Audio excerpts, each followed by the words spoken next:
All right, we're back with another Celtics draft scouting video today. We are looking at Kam Jones, a Marquette guard, projected to go in the second round, right in the Celtics range, based on my mock draft roundup. His average draft position is around 37.75. Some drafts have him as high as 32, others have him 42, 46-ish, and then CBS Sports didn't have a second round, so for them. But Jones, a little bit of a do-it-all guard. Scorer for the most part, spent a lot of time as a scorer at Marquette this past season when Tyler Kolek and Oso Ighodaro left. And so he got the off-ball work done his junior year and his senior year, got to be more of the creator at Marquette. According to Kevin O'Connor at Yahoo Sports, he has him going 42nd. Oops, that's not the right person. Kam Jones going 42nd to the Kings. Compared him to Dante DiVincenzo. Says shot creation, playmaking, at rim finishing, spot up shooting, and defense.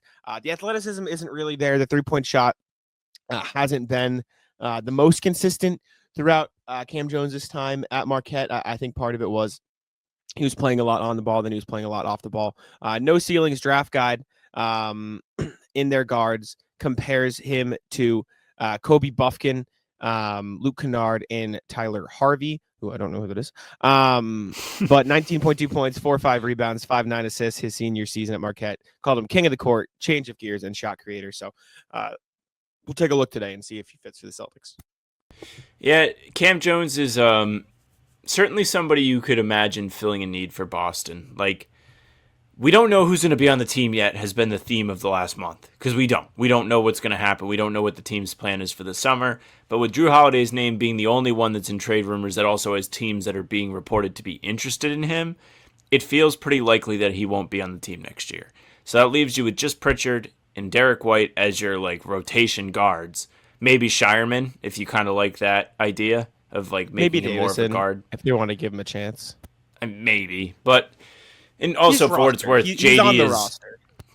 JD is younger than Kam Jones, so if you're into that, that's part of it.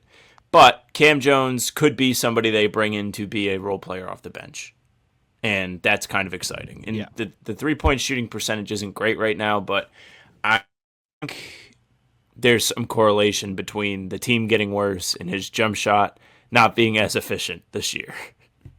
For sure. I mean, he was taking more spot ups. Kam Jones is one of the best drivers in the class. I think in my scouting report, I wrote Kam Jones's one-hand finishing off the drive is one of the most impressive individual skills in the draft. Like if we're talking about niche things like guys right-hand floater, this person's, step back jump shot on the wing. Like Kam Jones one-hand finishes around the rim are one of the most impressive skills in the draft, in my opinion. Most individual skills. He's not the most athletic, so he has to make up for that somehow, and he doesn't miss. Once he gets downhill, once he gets to the paint, the floaters, the layups, the finishes, no matter where it is, he's a bucket down there.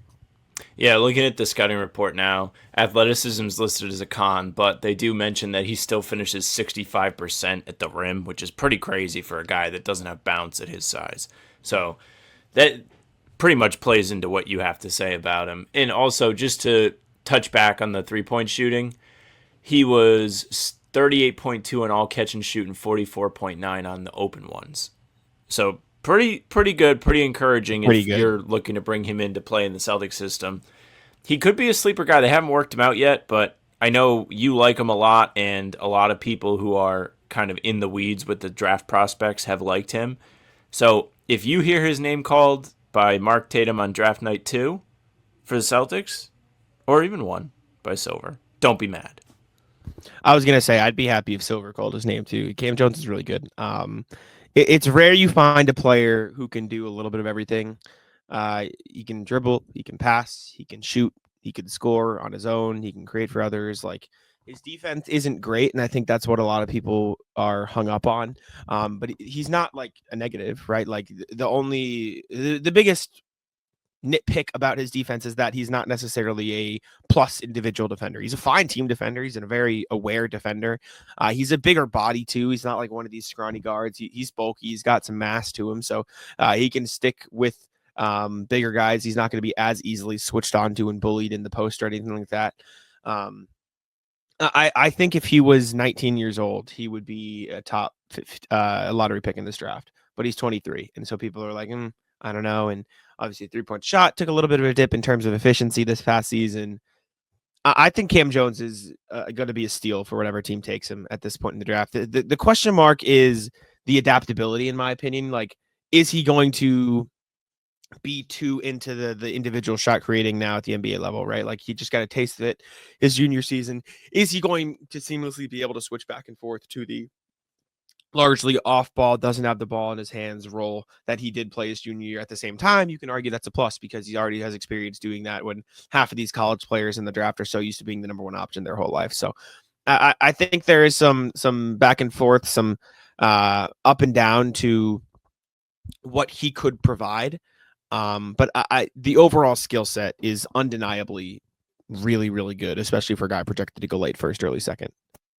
And also, just to double back on your off ball thing, in 2023, when Kolek was there and Iguodaro was not drafted yet, he was second team All Big East. So he thrived even in that, where it wasn't him as the star, and Marquette was very good during those seasons as well. So I don't doubt that he could be comfortable in that sort of role. He was kind of adjusting to the do everything role this year at Marquette, despite, still being a mid to late second round draft prospect, one of the best going into the draft. It's just a question of like pick and roll play being one of the pros here, which is great. But when you think about the Celtics and how he's going to fit with the Celtics, he's probably not going to be doing that a lot. So the spot up stuff is really important. And being able to attack closeouts is very important. And what you've said about the finishing, what we've seen about his finishing in the clips, that should make you feel good about him being able to take advantage of defenders maybe flying out at him. Yeah. For what it's worth, Kam Jones, even with Kolek and Iguodaro, he was the leading scorer at Marquette his sophomore, junior, and senior season. So he was always the guy for them, even when he wasn't in an on-ball role. His 3-point shooting or his efficiency overall, I should say, when Kolek and Iguodaro were at the team, he took 3 less shots, but he took more threes, right? He took 6.1 threes per game his senior year and shot 31.1%, but he took 6.5 his junior year and shot 40.6%. So he's clearly very capable of playing off of other guys if they're going to be players creating space and shooting, making stuff happen for him. He shot 50.1% of the field and 40 from 3 his junior year. The biggest, I don't want to say like question mark or issue, he shot 72.4% as a junior when he was shooting lights out from 3, which is a good thing, but then it dipped to 64.8% from the free throw line his senior year. So if you're looking for something that's like, I don't know if that's going to translate, like maybe if you're the person that buys into the free throws to 3 type of thing, like you can get there with that. But as a role player, he is very clearly comfortable shooting off the catch. And I mean, like I said, it's hard to find role players who are also capable of putting the ball in their hands, right? So often you see these guys. I mean, Grant Williams is a perfect example. He was a great catch and shoot guy, but once you ask him to do a little, I'm serious. Like once it's you ask funny him to because do, it's so true. Once you ask him to do a little bit more, he's going to struggle just because he's gotten so used to that. Kam Jones is a guy who has the experience playing in the high usage role, but is also seemingly capable of playing the low usage one as well, which is what he's probably going to have to play in the NBA unless he gets to a spot where he is just like the backup point guard, which could also be a chance a team like, the Clippers or the Timberwolves or whoever else around the league takes on him if they want to put the ball in somebody's hands off the bench. So I don't know. I really like Kam Jones. I really like the skill set. The defense is a question mark as well, but he is a very capable defender in terms of team defense and just, staying strong and playing within the scheme. So I don't think there should be too big of a worry there, but offensively, he is as close to a perfect guard as you can get outside of the maybe shooting question marks at times. Yeah. And, if it isn't Boston, like you said, a backup role wouldn't be the most foreign thing to him. Like, I think he could probably step in and do it, especially on a team that may not have as high of aspirations this year. I mean, even the Celtics might be a good fit for that, as we still don't know who's going to be on the roster.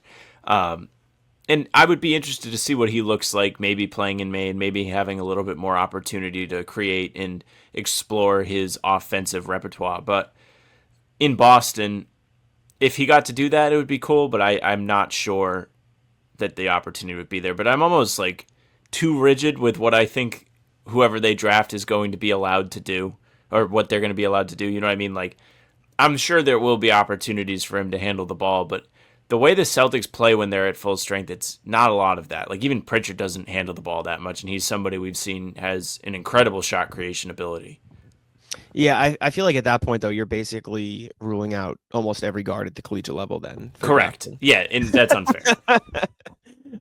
Let's take a look at sleepers. For what it's worth, they are very high on Kam Jones, at least collectively.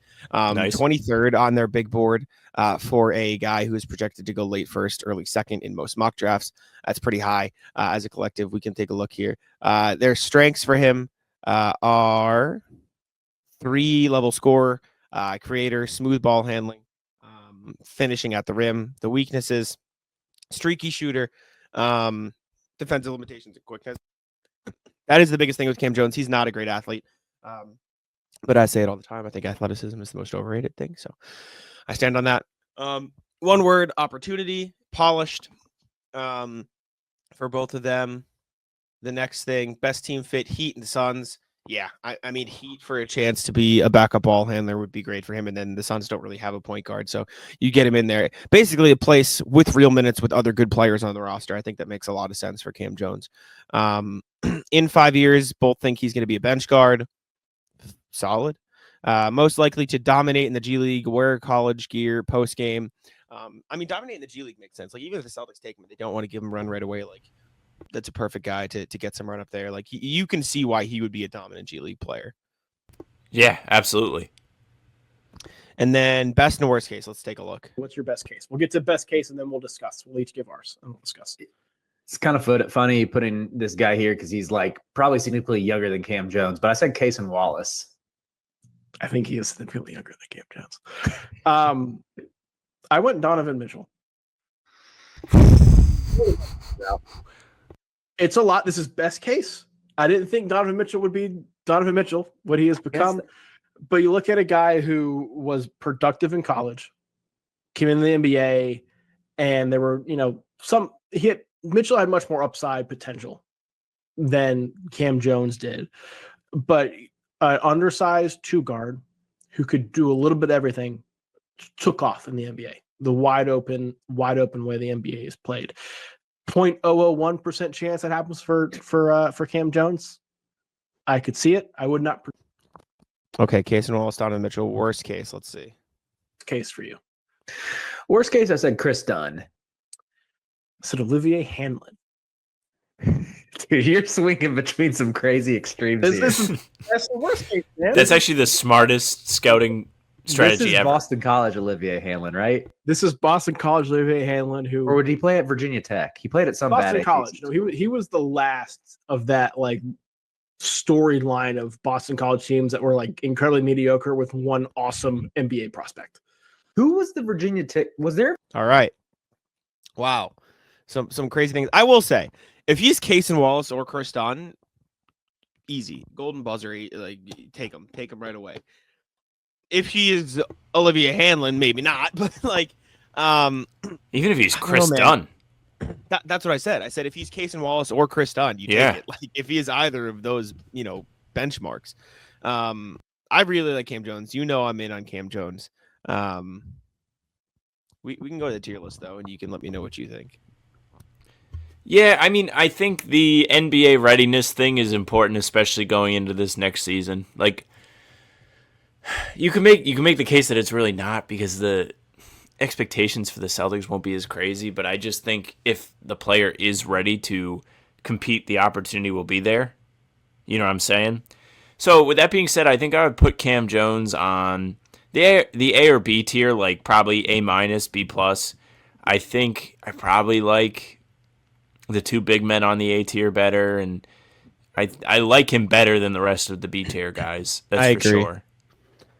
I think he is right around, like, I think him and Maxime right now would be like the really solid guard and big man choice. I'd be like, yeah, that's a good pick. I like that a lot. I think Drake Powell is more of an upside swing. Like, I think Kam Jones was the more complete college player, but I think Drake Powell has maybe the more defined pathway to being a solid NBA player, if that makes sense. And then Danny Wolf and Thomas Sorber I definitely like just overall more, especially his fits for the Celtics. So I'm happy with high B tier. I think that's good.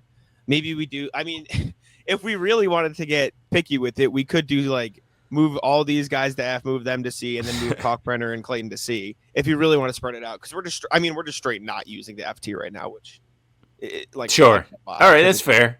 But sorry to the fellas that just got demoted. Yeah, F tier seems so like mean. Like I don't think they're awful. I just don't think it would be great for the Celtics at that spot. You know what I'm saying? Yes. Maybe we change it to the frowny face tier so it's less mean. Just leave it. I like Kam Jones a lot though. I think I'll put it this way: if B tier is what the Celtics walk away with in the draft, I'll be very happy. And if C tier is, I'll be happy as well, but a little less happy. You know what I'm saying? Like you're at the Janai Broom introductory press conference, and you just hold up a frowny face at him. Yeah, I would. But look, B tier. If they get Jones and Reynaud, I'm happy. If they get Kalkbrenner and Clayton, I'm happy, but a little less happy. And if they get Drake Powell and one of these two big men, I'm thrilled. I feel like that's a pretty good Yeah, I'd be thrilled. I think the C tier is I would be like, okay, respect. I personally like Kalkbrenner a little bit better than Reynaud, but I'm not gonna flip out about. I don't care that much. It's just my personal preference where we can leave them all in B and move it back if you want. No. I don't we care. don't have to do that much. All right. You can keep the frowny face. You did for a reason. We can put Kalkbrenner in B if you like him. I'm low. Okay. That's fair. I won't complain too much. You can put him last. Clayton's defense scares me, man. The fact that his highlights were 3 off-ball disasters didn't make me too thrilled about Walter Clayton. I think this is good though. We'll keep looking. Let us know who else or we should look at. Appreciate y'all for tuning in. Make sure to leave a like, subscribe, and I'll let Sam take it out. Hey, thank you very much for listening and watching. Make sure you leave a like, comment, subscribe. Tell us what you think of Kam Jones. We will be here every single day with new content. Full pods drop Tuesday, Thursday, Sunday. I believe we have a second video today. Yeah. Double uploads from now till the draft. Keep an eye on the channel at around noonish as well for double uploads. We putting in the work. All the prospects going to be out there. We're going to tell you what we think of the kids. You can also find us on Spotify and Apple. All pods and recaps are up there. If you just want those, go ahead and follow. They will go right into your feed. Leave a 5-star review. We'd appreciate that very, very much. You can email us, hbtcpod@gmail.com. We're reading them every single time we do a full pod recording, so check it out. Make sure you get them in. We appreciate everyone who has sent them in since the season ended because we have gotten a ton. hbtcpod@gmail.com. Our socials are at How About Them C's for Twitter, Instagram, and TikTok. Facebook's the name of the podcast. All streams are there. They're on YouTube. They're on Twitter. Jack's Twitter's at JacksMoneNBA. Mine's at Sam LaFrance NBA. That's it for us. Bye.